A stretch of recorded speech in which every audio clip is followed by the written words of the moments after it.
C'est fini le coucou. Le coucou. Cette époque est révolue. Asso est d'accord avec moi. Hello tout le monde! C'est mes anges et aujourd'hui on se retrouve dans une vidéo mi-bilan, je ne sais pas. Je ne sais pas comment appeler cette vidéo. C'est je suis de retour, voilà, j'ai pas publié de vidéo de tout l'été, je crois. Donc je suis de retour, voilà, parmi vous pour la rentrée parce que ce sera pour moi aussi une rentrée en septembre. Donc oui, je reprends les cours, je retourne à l'école, mais ça me donne envie d'être productive et tout ça, donc je vous dévoile ici mes projets pour cette année, du moins pour les mois à venir. On va aussi terminer cette vidéo avec une petite FAQ. Sur Instagram, je vous ai demandé de me poser des questions, donc c'est dans cette vidéo que ça se passe. Oh mon dieu, je ne sais pas m'exprimer. Donc évidemment, cette année, on va continuer l'alpha, ma saga l'alpha. Donc c'est-à-dire de terminer le premier jet du tome 5 et du tome 6. D'ailleurs, en parlant de l'alpha, j'ai enfin pu inscrire les 4 premiers tomes au Wattys Award. Dites-vous que les Wattys Awards n'étaient pas accessibles aux gens qui vivaient au Québec parce que ici on a des lois sur la loterie qui empêchent un peu de participer à ce genre de concours et on a aussi une taxe que j'imagine que les studios Wattpad ne voulaient pas payer. Mais cette année, ils se sont débrouillés pour que les auteurs québécois et les auteurs québécoises puissent participer. Et si Anaïs et O'Connell gagnent les Wattys, je serais la fille la plus comblée du monde.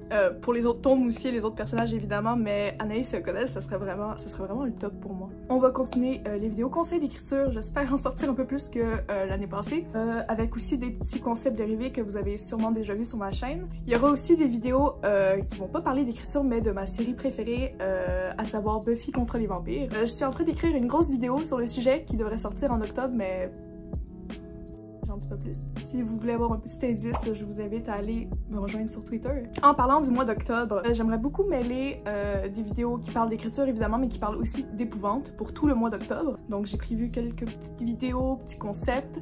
Et oui, j'ai très hâte au mois d'octobre, ça va être un mois un peu plus chargé que les autres. Ça va être bien, j'ai hâte. Comme je l'ai dit pour la fin, j'aimerais bien finaliser tout ce qui concerne la saga. Là, on parle pas des idées de spin-off que j'ai, parce que ça va être plus tard, encore une fois. Mais j'aimerais bien finaliser les premiers jets, évidemment. La bêta lecture, la correction, la réécriture. J'aimerais bien qu'on finalise ça tous ensemble cette année. Mais que, bref, tous ensemble, vous voyez ce que je veux dire. Mais malgré le fait que j'adore la saga l'alpha, que je suis très attachée à ces histoires, j'ai une idée de roman contemporain qui me trotte dans la tête depuis un bout de temps et j'aimerais bien qu'on commence ça ensemble cette année. Voilà, vous allez assister à moi qui écris mon tout premier contemporain. Aussi, vous avez sûrement pu remarquer que j'ai changé toutes les miniatures de la chaîne. Quand est-ce que Megan va arrêter de changer toutes ses miniatures et thème, couleur, ambiance de sa chaîne? C'est une très bonne question. Donc, on va passer de ce pas à la petite FAQ de fin de vidéo. Quels sont les livres et les séries qui t'inspirent le plus? Alors pour ce qui est des livres, j'ai envie de dire les livres de Patrick Sénécal, bien que c'est pas le genre que j'écris car je n'écris pas de l'horreur. Et comme vous le savez aussi, je ne suis pas une grande lectrice, donc il n'y a pas vraiment de livre qui m'inspire pour l'instant. J'écoute très peu de séries aussi, je dois avouer. Buffy, évidemment. Ça c'est inévitable. J'ai commencé à écouter Lost aussi il y a pas longtemps, donc c'est quelque chose qui m'a énormément inspirée aussi parce que elle est dans le top 3 de mes séries préférées avec Buffy. Je crois même qu'elle va dépasser Buffy. J'ai pas vu la fin encore. Je suis pas mal sûre que Lost va détrôner Buffy. Ouais, je crois que je répondrais ça. Les séries, je dirais Buffy et Lost. Et ouais, c'est pas mal ça. Est-ce qu'il y a des personnages LGBT dans tes tomes? Donc j'imagine que cette personne voulait parler de l'alpha. Je ne pense pas. Parce que je découvre mes personnages à chaque fois que je les écris, ça c'est un truc que je dis toujours. Je ne pense pas que mes personnages soient strictement hétérosexuels. Je sais que Ashley, elle est bicurieuse. En fait, ce qu'il faut savoir, c'est un peu difficile pour moi d'écrire à la place d'un personnage qui a une orientation sexuelle différente de la mienne, ou quelqu'un qui est non-binaire ou asexuel ou peu importe. Parce qu'en fait, se mettre à la place de quelqu'un qui a cette réalité-là, moi ça me ferait un peu peur de dire de la merde, de dire des choses qui sont fausses. Je préfère laisser des gens qui s'y connaissent beaucoup plus, qui sont vraiment concernés le faire, écrire sur le sujet, plutôt que moi qui ne m'y connais pas et qui ne vis pas certaines choses prenne la parole sur des trucs que je ne connais pas. Mais si un jour le contexte de l'histoire l'exige, évidemment, il y aura toujours de la place pour des personnages qui font partie de la communauté LGBT. Quels sont tes trucs pour la motivation? En fait, j'écris même quand je ne suis pas motivée. Mais j'opterais peut-être sur le fait d'avoir une routine qui se ressemblent tous les jours. Écrire tous les jours, c'est important aussi. Mais pour la motivation, je ne pourrais pas vraiment répondre parce que c'est très différent, tout dépend dans l'individu. Mais si jamais tu veux quelques petits conseils, va sur ma vidéo conseil d'écriture, instaurer une routine. Tu auras peut-être plus de réponses que dans cette vidéo-ci. Quel type de passage préfères-tu écrire? Très bonne question.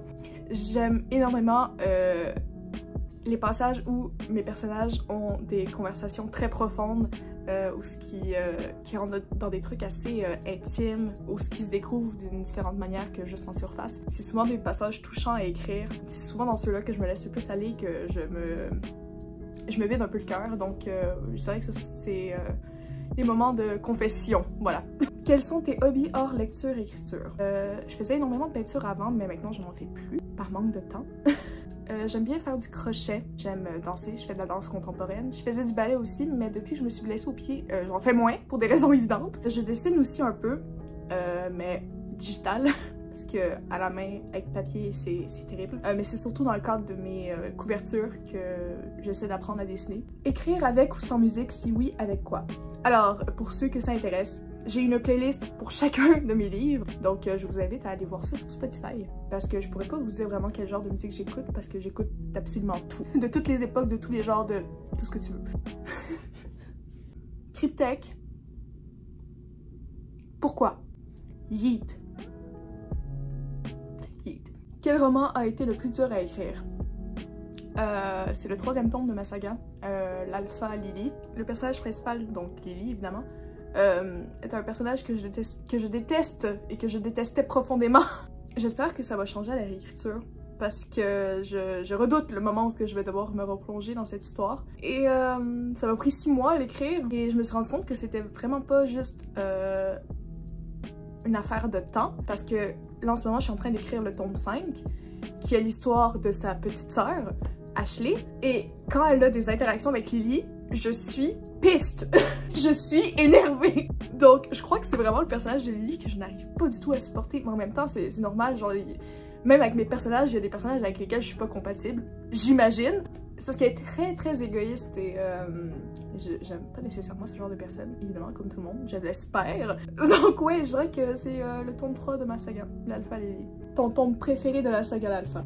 Le tome 4, l'Alpha Anaïs. Une histoire qui se passe en 1965 avec mes 2 personnages préférés, Anaïs et O'Connell. C'est mes petits chouchous, je les aime tellement. J'aime l'histoire, j'aime tout, j'aime toutes les intrigues, j'aime absolument tout de cette histoire, je l'adore, je l'adore. J'ai vu que tu avais écrit une fanfiction sur Buffy contre les vampires. Absolument. Comment est-ce que tu en as eu l'idée? Alors c'est très simple, j'écoute Buffy depuis que j'ai 8-9 ans. Et en fait, la fin m'a toujours un peu frustrée. Pour ceux qui ont regardé Buffy, vous allez comprendre. Pour ceux qui l'ont pas vu, courez regarder. Mais la fin, je trouve que c'est une fin merveilleuse, mais en même temps, ça laisse un peu sur pas le mystère, mais je sais pas, ça m'a toujours mis un vide. En fait, j'ai toujours éprouvé un vide en regardant le dernier épisode de Buffy. Donc oui, j'ai juste décidé d'écrire une fanfiction de Buffy pour continuer, c'est comme si la série ne s'était jamais arrêtée, donc c'est une suite directe de la fin de la série. C'est un peu ce qui m'a permis à apprendre à écrire aussi. Et dernière question, quand et comment as-tu commencé l'écriture? Alors, cette question, je n'y répondrai pas parce que ce sera le sujet de la prochaine vidéo qui va sortir, dans laquelle je vais vous parler de moi et l'écriture, comment ça a commencé depuis le tout début jusqu'à aujourd'hui. Je vous invite à activer la cloche qui vous permet de savoir quand je sors une vidéo. Comme ça, vous allez être avertis quand cette vidéo va sortir. Donc, ça va être tout pour mon petit message, comme quoi que je suis de retour. J'espère que nous passerons une autre superbe année ensemble. Donc, sur ce, je vous souhaite une très bonne journée, une très bonne soirée, et on se rejoint bientôt pour une prochaine vidéo. Salut!